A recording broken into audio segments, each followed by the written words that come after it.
one of the most important memories that I have growing up amongst Indian people were in Carroll, Michigan, where there's an abundance of Saginaw Chippewa Indian people. I grew up in the city, Bay City, Michigan, and oftentimes my mother would ask, "Who wants to go see the Indians?" And I was all enthusiastic about that because I'm most comfortable around other Indian people. And so we would take family trips to Carroll, Michigan, where all our family members were the Saginaw Chippewa people in Carroll, Michigan. And the one thing that I remember the most about those times when I was a little boy growing up amongst my family, other Indian people, Saginaw Chippewas, was the fact that they spoke the language fluently. None of them were afraid of speaking the language. And I grew up around listening to the language, even though I couldn't understand what the elders were saying. It was most comforting to me because laughter was always involved. To be able to hear the Anishinaabe Mowin being spoken freely and powerfully is a memory that will always be with me. The one word that I do recall is bakayan, which is to quiet down, settle down. And I'm always most happy whenever I'm around Anishinaabe elders, hearing the language. And although I still don't understand the majority of it, it still brings me to those times when I was among Saginaw Chippewa Indian people in Carroll, Michigan. And to me, the history of me growing up is one that I think of most fondly. And I'll always remember that and be thankful to those elders who were brave enough to speak the language in a time when oftentimes the Anishinaabe Mowin speaking the Indian language was frowned upon. And I'll always be indebted to those grandpas and grandmas for making me who I am today because of the language. I had the good fortune in my childhood to be surrounded by numerous elders, including my father Ritter, that were culture carriers. They knew the importance of keeping our way of life alive. And so my mother was German Dutch and my dad was Anishinaabe. So both of them were from large families. So my mom was first generation to speak English only. My dad was first generation to speak English only. So they had a lot of similarities on trying to take and adapt to America, even though they came from different countries and different cultures and that. And then building their own family together. How do you blend these different cultures together to create your own family and the support of their families, even though they had different languages and different upbringings. So that taught us that the family really needed to come together and rely on one another and to rely on your extended family. And my dad, he recognized when he was a young man that our culture was very at risk, including the language and the cultural arts. And so he looked at my mom, and I know this from stories from my older siblings, and said, "Ide, you're probably going to divorce me, but I'm quitting my factory job, and I'm going to just travel throughout Indian country and be with as many elders as I can, and I'm going to save as much of our culture as I can before it's lost." And imagine being, my mom from a totally different culture, almost picking up like she'd left America.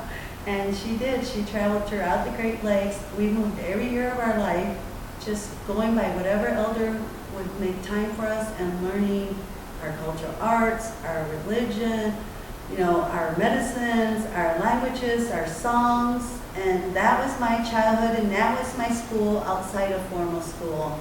I had one of the most blessed upbringings because of all the elders just bestowing their wisdom, their love, and their dedication to the youth. You know, that's what I heard over and over, is throughout our life, it doesn't matter what culture we're from, what nationality we are, we need a good support systems for individuals and families.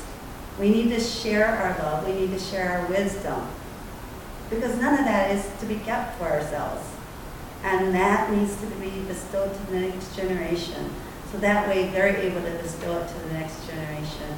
And so again, my dad's name, Red Arrow, he would say it means blood on the arrow for his people.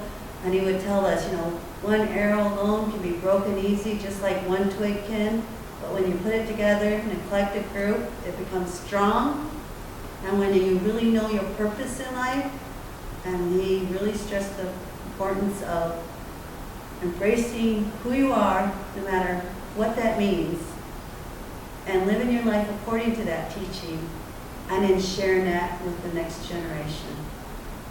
And so I have to be thankful for all those elders that made that happen. Everything was a lesson, and a lesson in two cultures. One, the Indian culture, and one, the culture that I had to live in. And the challenge was reaching the two, a bridge to survive and to prosper. So, you know, I mean, my brain is kind of spinning, trying to pick out through my 72 years one. And I can't, I really can't. Because you talk to, and I'm primarily now talking about my mother, and but you talk to elders, and like they were saying, there's just this need, innate need to talk to elders. I mean, it's like drinking fresh water. Mm-hmm. And there's elder councils around still, around the state and around the country. And you sit there and you talk to them and just ask them everyday questions, and you get very unique answers. And so, no, I don't have this one. It's all like bound together in my psyche. And so that's how I would answer your question. One of the things that I've grown up with, and that was really instilled within me, was not only our spiritual need, but the connections from learning the song and dance style. I am the next generation for her. She is a Nancy. So my grandfather was Red Arrow. And listening to the stories of, or the songs that he would sing as he would drum, listening to him explain like the different dances and the different styles, and then also learning from my aunts and my uncles the importance of the cultural arts. That's always been something that's been just kind of embedded into us. To elaborate a little bit on what Renata is saying, it's remembering that we know we're Anishinaabe, but it doesn't mean that we don't know that we're also Michiganders and Americans, you know, and that we are citizens of the world, that there's that connectedness, but we don't have to give up our unique identities, our heritages. It doesn't lessen anything else. We know we can be all of that and embrace it. I was brought up in a generation where the culture was lost to my younger generation as a young child, and as a teenager, and then as a young adult. And so I had to seek out that information. I had to seek out the Ziibiwing Center, if you may, where the culture was held. So I had to go to these places and listen to these people, the elders or the spiritual people, as you may. And a lot of things that they talked about was the language and the importance of the language to the Anishinaabe people.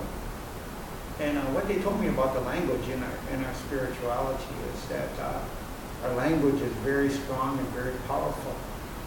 that when we use our language in prayer, our connection to our Creator, that we don't need any other catalyst. That when we petition our Creator through the use of our language, that the Creator in His infinite wisdom will stop during that time, and He will listen to you. And just that statement was very powerful to me as an individual, that my God and my Creator would stop and listen to me and listen to what I had to say to that entity. And then, so I used to listen to these spiritual people speak, and particularly one person in particular that I'm not originally from Michigan. I'm from Wisconsin, and I used to listen to this elder. You know, and he would get up and speak. And he was one of the very few that held the language, that was an original speaker of the language. And every time he would stand up, he would say to the audience, you know, listen to what I have to say. Listen to what I have to say. Because one day, it's going to be you that is standing up here in front of the crowd saying what I have to say. So that information stuck with me. To listen to what the people are saying when they're speaking the language or talking about the culture, the heritage of the Anishinaabe people.